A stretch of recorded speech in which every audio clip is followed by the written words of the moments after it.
नमस्कार, स्वागत है आपका न्यूज़ लॉन्चर पर। मैं हूं अशोक वानखेड़े। लेकर आया हूं आपका अपना कार्यक्रम द डायरेक्ट हिट। अब इस बार हिट किया है मुंबई से। हिट फिर हुई है भाजपा। लेकिन बीच में हिट करने वाले और हिट होने वाले में विषय तीसरे का है, वो है राहुल गांधी। संजय राउत, जो उद्धव ठाकरे सेना के एक बड़े नेता है और बड़बोलेपन के लिए जाने जाते हैं, उन्होंने इतना एक वक्तव्य दिया जिससे सभी की चेहरे पे तनाव आ गया। उनने वक्तव्य दिया कि राहुल गांधी और बाकी बड़े इंडिया गठबंधन के नेताओं की साजिश विदेशी धरती पे रची जा रही है। राहुल गांधी ने हाल ही में यह कहा कि हो सकता है कि मेरे सोर्सेस ने मुझे बताया कि ईडी मेरे घर पहुंच सकती है। मैं तो चाय और बिस्कुट लेके उनका स्वागत करूंगा। क्योंकि अक्सर ये देखने में आया है कि जो नेता भारतीय जनता पार्टी के सरकार के लिए या सत्ताधीशों के लिए या इन दोनों गुजरातियों के लिए तकलीफ वाला हो जाते हैं, तो उसके खिलाफ कहीं ना कहीं ये जांच बिठा के उन्हें, क्योंकि ये ईडी का एक नया एक रूप ये भी है। ईडी की वजह से कई सरकारें गिरी है, हम जानते हैं। लेकिन ईडी चुनाव के समय कैसे बड़े नेताओं को जेल में रख के उनको वंचित रखती है प्रचार से। ईडी खासकर चुनाव के दौरान कई बड़े नेताओं को जेल में डाल के कैसा प्रचार से अलग रखते हैं, ये हमने देखा। अरविंद केजरीवाल का हमने देखा, संजय सिंह का हमने देखा, हमने सोरेन का देखा, मुख्यमंत्री झारखंड, ये लोग जेल में रहे। हालांकि अरविंद केजरीवाल के लिए एक खुशकिस्मती ऐसी थी कि बीच में एक पीरियड के लिए उनको छोड़ा गया चुनाव के लिए, लेकिन वो भी एक्सेप्शन। उन्होंने कहा कि ये रूलिंग नहीं बन सकती, एक्सेप्शनल केस है। लेकिन गुजरात के चुनाव तक तो उनको भी अंदर था, क्योंकि कहीं ना कहीं गुजरात एक ऐसा राज्य था जहां की सीट लोकसभा की एक भी हारना ये बीजेपी के लिए शर्मनाक हो सकता था, क्योंकि ये दोनों गुजराती वर्तमान में पूरे देश का प्लानिंग कर रहे हैं। ऐसे में अपने ही गृह राज्य में फिर भी एक कांग्रेस ने एक सीट झटका ली, और जो लगातार क्लीन स्वीप का जो हैट्रिक करने का जो सपना था वो अधूरा रह गया। केजरीवाल यदि जेल के बाहर होते तो उसके और एक दो सीट जा सकती थी, क्योंकि केजरीवाल के पास 10 से 12% मतदान है उनके आम आदमी पार्टी के पास गुजरात में, और वहां चेहरा केजरीवाल थे। ऐसे में केजरीवाल जेल में रहे। बिल्कुल गुजरात के चुनाव के बाद उनको छोड़ा गया, फिर उनने हुंकार भरी। लेकिन सोरेन तो जेल में ही रहे 5 महीना, पूरा लोकसभा। जिस कांड के लिए जेल में रहे, उनकी बेल ऑर्डर में बाकायदा ये कहा गया कि इसमें तो कुछ था ही नहीं। तो ऐसा ही ईडी का प्रकोप, क्योंकि ईडी अरेस्ट करती है तो 3-4 महीने के लिए तो जेल है। कुछ लोग अनिल देशमुख जैसे 13 महीने भी रह के आते हैं, और कुछ लोग अभी भी रह रहे हैं जो जेल से बाहर ही नहीं निकले। मनीष सिसोदिया है, उप मुख्यमंत्री।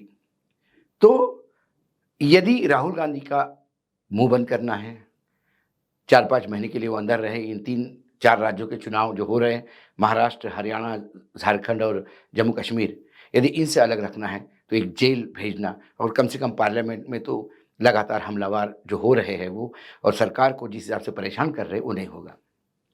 लेकिन फिर जेल से छूट भी जाते हैं। इसके पहले भी उन्हें सजा दी, संसद सदस्यता भंग कर दी, उनका मकान खाली करवा दिया, फिर सुप्रीम कोर्ट से सब बहाल हो गया। तो इससे आगे की स्टेप क्या हो सकती है? क्या किसी की हत्या करना? हालांकि ये संजय राउत ही बता सकते हैं कि, क्योंकि उन्हीं के पास इंफॉर्मेशन होगी जब वो कहते हैं तो।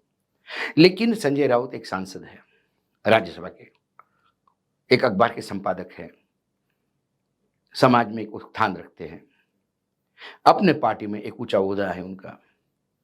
वो व्यक्ति यदि आरोप लगाता है तो इसको गंभीरता से लेने की जरूरत है। हालांकि उनके कई आरोपों को लोग गंभीरता से नहीं लेते, लेकिन यहां देश के सबसे बड़े विपक्षी नेता की जान पे आ बनी है। यदि उनने कहा कि गैंगस्टर्स से हमको विदेशी धरती पे साजिश हो रही है हमको मार डालने की, और फिर उनने आगे कहा कि जब से राहुल गांधी ने लगातार लोकतांत्रिक ढांचे को बचाने के लिए कड़ी मेहनत कर रहे हैं, इसमें भाजपा के नेता बहुत बेचैन हैं। राहुल गांधी के ने भाजपा के नेताओं की नींद हराम कर दी है और यही कारण है कि विदेशी धरती से अब उनके खिलाफ साजिश रची जा रही है। उन्होंने कहा कि जो बड़े गैंगस्टर्स हैं जो विदेश में भागे हुए हैं और जो जिनके गैंग्स भारत में ऑपरेट करती है, उनका भी उपयोग किया जा रहा है। हमारे यहाँ राजनीतिक किलिंग होती नहीं, ऐसा नहीं है।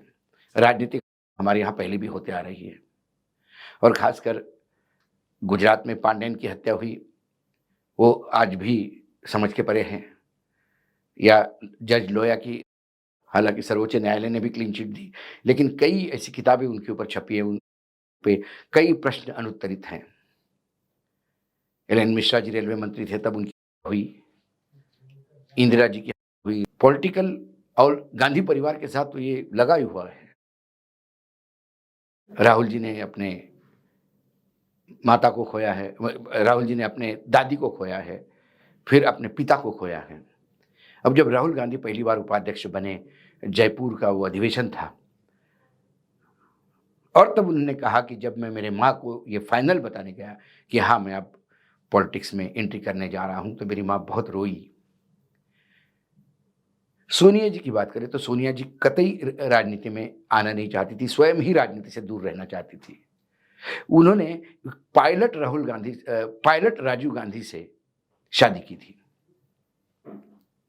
और ये तो इंदिरा जी के संजय गांधी के मृत्यु के बाद राजीव को अपने माता की मदद करने के लिए आना पड़ा और फिर उनके माता के बाद तो राजीव गांधी जी को पूर्ण रूप से पार्टी संभालनी पड़ी। राजीव गांधी के बाद सोनिया परिवार को लेके करीब करीब 5 साल तक अलग थलग रही। राव साहब सत्ता में आए, कांग्रेस को सत्ता में लेके आए। राव साहब ने 5 साल सरकार चलाई, तब गांधी परिवार बिल्कुल दूर था। लेकिन फिर डूबते हुए पार्टी को बचाने के लिए फिर सोनिया जी आई और फिर पूरा परिवार इन्वॉल्व हो गया। तो बेटी भी पार्टी में जनरल सेक्रेटरी है। तब भी सोनिया जी इसलिए रोई थी कि उन्हें पता था कि ये राजनीति बहुत खराब चीज है और वो कहीं ना कहीं वो अपने सास और अपने पति की मृत्यु के बाद अपने बेटे और बेटी को लेकर बहुत पजेसिव थी।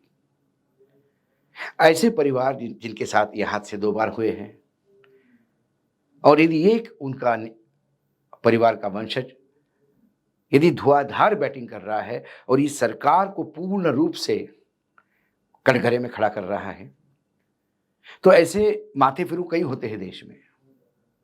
मैं ये नहीं किसी पे आरोप लगाना चाहता कि मैं ये नहीं कह रहा हूं कि जो बोल रहे हैं, जो आरोप लगाए हैं, वही आरोप पे की अनुशंसा करनी चाहिए, लेकिन कहीं ना कहीं सरकार को इसमें इन्वेस्टिगेशन करना चाहिए।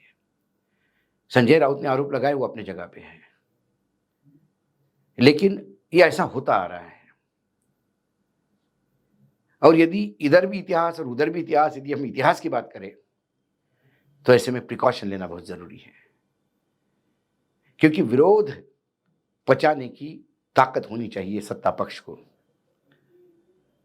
और विपक्ष को भी सत्ता पक्ष के हमले झेलने की ताकत होनी चाहिए, लेकिन वो हमले जुबानी होने चाहिए। यदि एजेंसी का उपयोग या दुरुपयोग कर आप विपक्ष को नेस्तनाबूद करने का प्रयास करते हैं तो फिर लोकतंत्र नहीं है। और इसके बावजूद भी इतने सारे विपक्षी नेताओं को लगातार जेल में डालने के बाद भी यदि इंडिया गठबंधन कड़ाई के साथ टक्कर दे रहा है और बराबरी पे आज खड़ा है 2024 में, और उन्होंने भाजपा को बैसाखियों पे आने पे मजबूर किया और मोदी जी को मोदी की गारंटी बोलने की जगह अब और मोदी की सरकार बोलने के बजाय अब एनडीए की सरकार बोलने के लिए मजबूर किया, तो कहीं ना कहीं विपक्ष भारी तो पड़ रहा है। हम तो हमेशा प्रार्थना करेंगे कि हमारे देश में राजनीति साफ सुथरी हो, रक्त रंजित ना हो। जैसे कि मोहन भागवत कहते हैं, मैं उनकी इस बात को तो जरूर एंडोर्स करता हूं, भले ही संघ की बाकी विचारों को मैं एंडोर्स ना करूं, कि चुनाव ये युद्ध नहीं, ये प्रतियोगिता है और विपक्ष और पक्ष नहीं, प्रतिपक्ष और पक्ष होता है और सबको साथ में लेके चलना होता है। लेकिन फिर हम किसी के जाति पे आते हैं, किसी के धर्म पे आते हैं, किसी के खिलाफ आग उगलना शुरू कर देते हैं। किसी ने कुछ बोल दिया तो उसके सर के ऊपर इनाम रख दिया जाता है। कोई ज़बान काटने की बात करता है, कोई सालों की बात करता है। जब ये बातें, ये शब्द जब यथार्थ में बदलने लगते हैं तो फिर राजनीति होने लगती है और यही डर है। इसीलिए आज संजय राउत ने जो बोला उससे सीधा सत्ता पक्ष भी हिल गया, क्योंकि मैं नहीं मानता कि सत्ता पक्ष बिल्कुल हत्या करने पे तुला हुआ होगा, बिल्कुल नहीं। लेकिन ऐसे आरोपों से यदि कल कुछ गलत हो गया तो सीधी उंगली सत्ता पक्ष पे उठती है।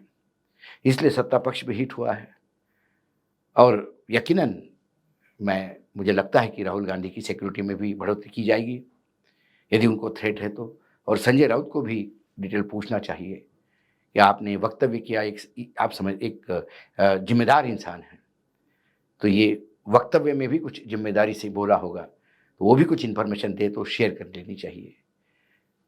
सत्ता आती जाती रहती है, आप कभी विरोध में बैठते हैं, कभी सत्ता पक्ष में बैठते हैं। ट्रेजरी बेंचेस इधर से उधर साइड होती रहती है। मैंने 30 साल के दिल्ली के वास्तव्य में कई बार इधर से उधर होते हुए देखा, लेकिन फिर विचार एक दूसरे के जाने भी जाते हैं, मतभेद होते हैं, मनभेद नहीं होते। और इस राजनीति को समय आ गया है कि अब साफ सुथरा होने की जरूरत है। ये जो युद्ध जैसी स्थिति और दुश्मनों जैसी स्थिति होती है, उसे कहीं ना कहीं अब रोकना होगा। आज इतना ही, कल फिर आता हूं किसी विषय के साथ। तब तक के लिए नमस्कार। देखते रहिएगा न्यूज लॉन्चर।